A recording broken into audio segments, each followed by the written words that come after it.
Hi everyone, this is Dr. Chow, Dr. Eric Chow. Today I would like to talk about what is EECS, Electrical Engineering and Computer Science.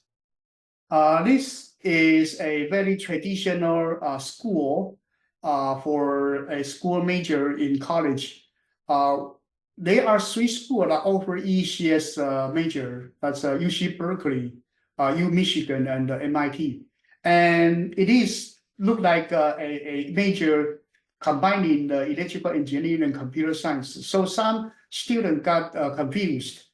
Are you really a EE person or a CS person? In fact, you are not a CS person only, and you are also not a EE person only. You are a high-tech person. And this is a very good major, and I would like to explain how to combine the two and together so that you can have a integrated view of what it is and knowing your possible outcome after study in these majors.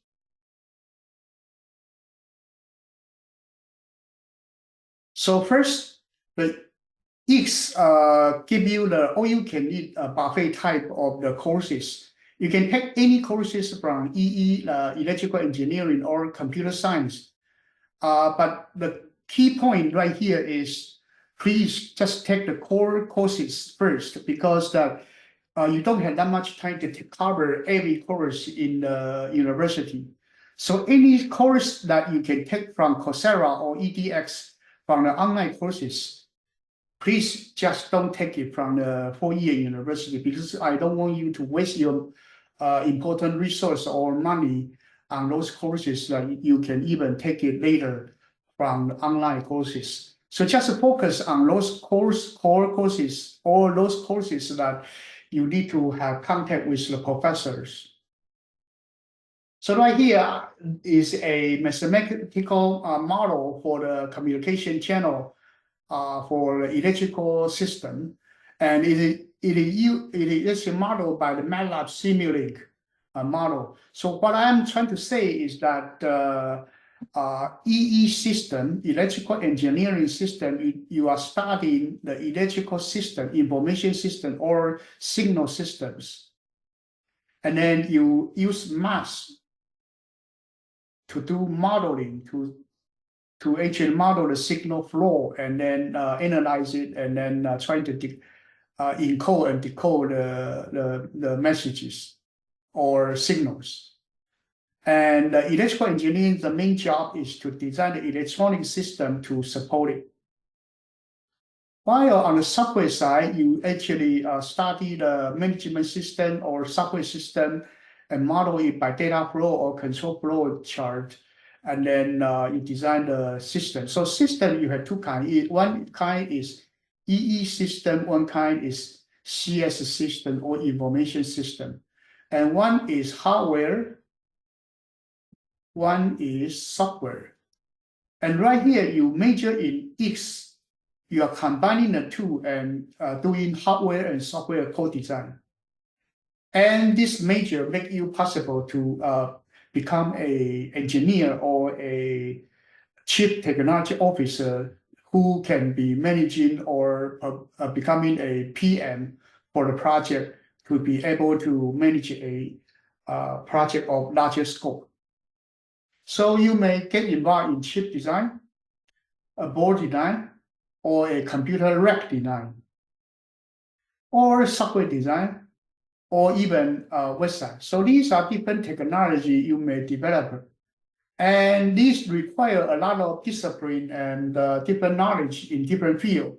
So later, when you go to master school, you focus on one field, that would be good enough. But at the college level, you should be as broad as possible. So for Berkeley, they do not offer the basic programming course. Their Series 9, CS9 series, basic language teaching, basically they only provide pass, no pass credit courses, 2 unit, pass, no pass unit. So you have to take these courses or learn it by yourself in high school or from online or from somewhere else. And after you enter into Berkeley, you are basically going into CS61 A, B, C. These 3 courses, we also call it Introduction to CS courses. They are the language translation, data structure and algorithm, and machine structure. These 3 courses, we call it the Introduction to Computer Science courses. Besides that, the EECS student also need to learn basic electrical engineering courses. These including 3 courses: EE16A Signal and Systems, EE16B Circuits and Devices, Physics 7B, the E&M, the Electricity and Electrical Magnetism courses. So these 3 courses are the core courses for the basic electrical engineering course.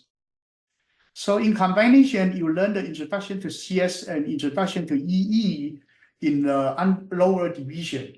And after that, in addition to that, you also need to learn the basic engineering math, like including the math PT1, PT2, PT3, PT4, PT5. These are the calculus 1, 2, multivariable calculus or calculus 3, linear algebra and differential equation or calculus 4, and discrete math and probability. Probability is another course called Stats 134, and also, or you can take CS70 that combine the discrete math and probability together.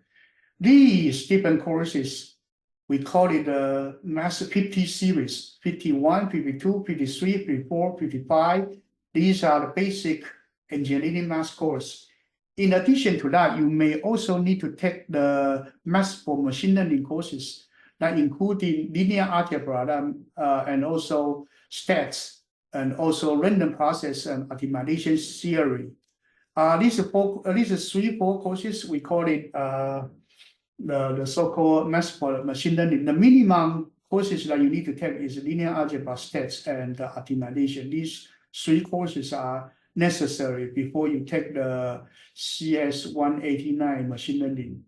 So here we talk about the fundamental math background that you need for modern day CS and AI and EE learning. And then core CS, we recommend the CS 170, 162, 164, 152, the algorithm, operation system, programming language, and compiler, computer architecture. These 4 courses are also the required course when you apply master program for Stanford. Stanford call them the so-called CS foundation courses. So you must take these courses to make yourself eligible to MSCS in Stanford. And if you are applying for the master program for the EE track, going out of the so-called 16 AB, the basic EE courses, you will enter into the 8 pick 3 from 8 courses. Now, from 8 different domain fields to pick 3 courses, that would be enough for you to be successful in EE at the college level. And there are so many courses. These different courses, you can actually take them in the master program. And then in the CS side, you actually take the ABC course from 61, and then the discrete math and the probability course. After that, you take the core courses 162, operation system, 64, the compiler, and 152, computer architecture, and the 170, the algorithm. So it's also like a 4 pick 3 from 3 courses, at least 4 from 3, at least for 3 fields. The application courses, you can either take them at a higher division of the college or master program. So these are optional. You can take them later.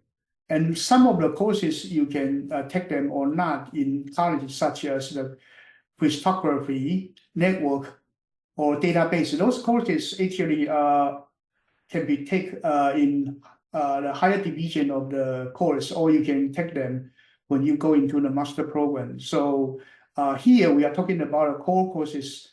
After the this basic introduction to CS, then we recommend the algorithm, the operation system, the compiler, and the computer architecture. These are 4 courses.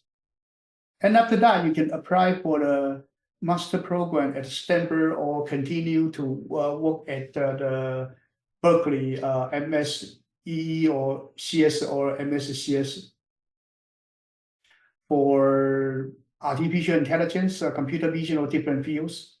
Or you can go into the electrical engineering and the EE master program. There are more than 11 fields that you can pick. These are different fields. On the left-hand side is the Chinese name for the fields, and right-hand side is the English name. You actually pick the major you like. And I suggest that you finish the EE core courses and then take some of the field if you like in the master level.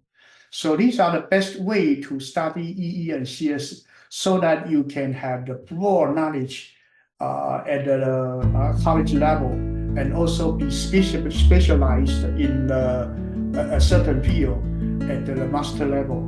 Okay, thank you very much. Bye now.